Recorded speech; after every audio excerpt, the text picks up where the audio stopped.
আসসালামু আলাইকুম সবাইকে। কেমন আছেন সবাই? চকলেট কেক একটা ফ্রিজে রাখা ছিল। কারণ মাঝে, মাঝে চকলেট কেকের ক্রেভিংস হয়। চকলেট কেক আমার সবথেকে পছন্দের কেক। আর সে কারণেই ফ্রিজে রাখা ছিল। আর এখন খেতে ইচ্ছে করছিল, তাই আমরা মা-মেয়ে মিলে কেকটা বের করে কেটে খাওয়ার ব্যবস্থা করছিলাম। আর এদিকে একটা জরুরি ব্যাপার হয়ে গেছে, সেটা হচ্ছে আমরা এখন যে বাসায় আছি সেই বাসাটা ছেড়ে দিব। বাড়িওয়ালাকে অলরেডি বলে দিয়েছি আমরা। তো এখন যেহেতু এই বাসা চেঞ্জ করে অন্য একটা বাসায়, নতুন একটা বাসায় শিফট হতে হবে, সেই কারণে আমাদেরকে বাসা খুঁজতে হবে। পছন্দসই মনের মতো একটা বাসা খুঁজে বের করতে হবে সেখানে শিফট করার জন্য। তো আজকে আমরা খুঁজতে যাব বাসা, আর সেটা আপনাদের সাথে শেয়ার করব যে আমরা কেমন বাসা দেখছি।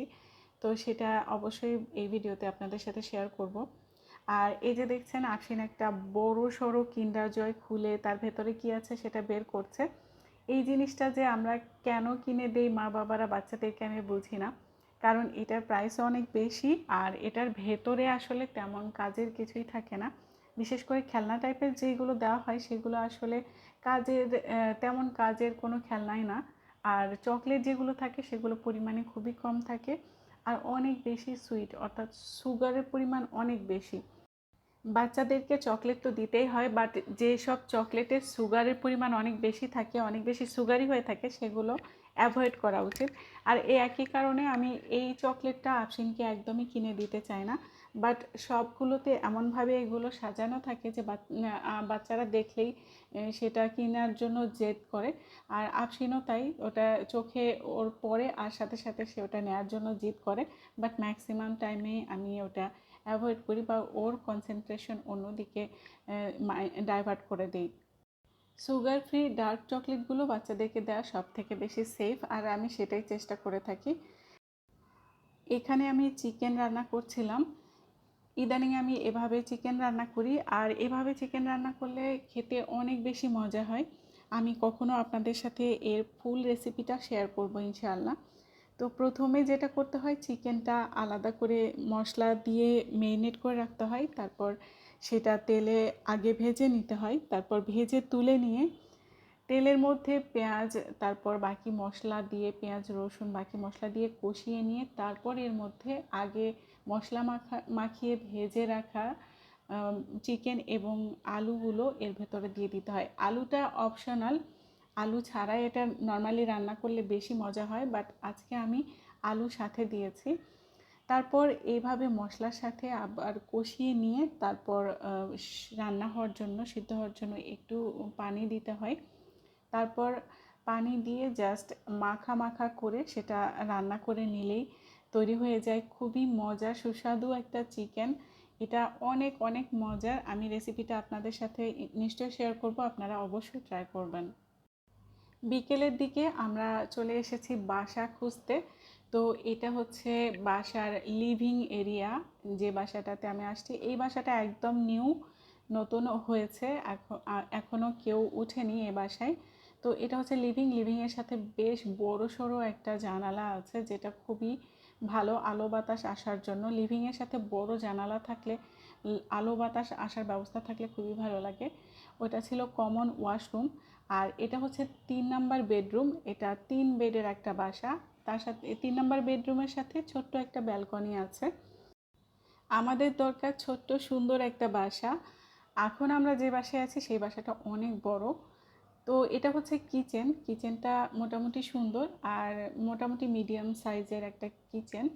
এটা হচ্ছে সিঙ্ক এরিয়া, এবং সিঙ্কের পাশে জায়গাটা, এখানে কাটাকাটি করা যাবে। এই কিচেনের সাথে বেশ বড় একটা জানালা আছে, যেদিক দিয়ে প্রচুর আলো এবং বাতাস আসে। আর এই যে এখানে চুলা রাখার জায়গা, নিচের অংশটা কেবিনেট করে দেওয়া আছে সুন্দর করে, যে আপনি ওখানে আপনার প্রয়োজনীয় হাঁড়ি পাতিল এগুলো রাখতে পারবেন, এবং সেটা কেবিনেট করে দেওয়ার জন্য দেখতে সুন্দর লাগবে কিচেনটা। আর কিচেনের যে জানালাটা আছে এই পাশটা অনেক খোলামেলা, পাশে কোনো বিল্ডিং নাই, সে কারণে এখানকার ভিউটাও সুন্দর, আর এদিক দিয়ে আলো বাতাস পর্যাপ্ত পরিমাণে আসবে। কিচেনটা আমার মোটামুটি ভালো লেগেছে। আপনাদের কাছে কেমন লেগেছে আপনারা অবশ্যই কমেন্ট করে জানাবেন। এটা হচ্ছে ডাইনিং এরিয়া, আর ডাইনিং এরিয়ার সাথে ডাইনিংয়ে বেসিন এরিয়া ছিল ওইটা। এটা হচ্ছে মাস্টার বেডরুম। তো তো এটা হচ্ছে মূলত মেইন বেডরুম, আর এটা হচ্ছে মাস্টার বেডরুমের সাথে অ্যাটাচড বাথরুম। এটা হচ্ছে এই দিকের পূর্ব দিকে জানালা ছিল, আর একটা বড় ব্যালকনি আছে। মোটামুটি ব্যালকনিটাও অনেক সুন্দর, আর ব্যালকনি থেকে যে আকাশ এবং চারপাশের ভিউটা এটাও ভালো। বিল্ডিংয়ের ভিউ বাদ দিয়ে উপরে আকাশের ভিউটা অনেক সুন্দর ছিল। আর মাস্টার বেডের পাশেই এটা হচ্ছে সেকেন্ড বেডরুম, আর সেকেন্ড বেডরুমের সাথেও একটা অ্যাটাচড বাথরুম আছে, আর একটা অ্যাটাচড ব্যালকনিও আছে। ব্যালকনিটাও সুন্দর এবং মোটামুটি বড় আছে ব্যালকনিটা। আর এই ব্যালকনি থেকে সামনের বিল্ডিংগুলোরই ভিউ পাওয়া যায়। আমার সাথে সাথে আফসিনও ঘুরে ঘুরে দেখছিল সব কিছু।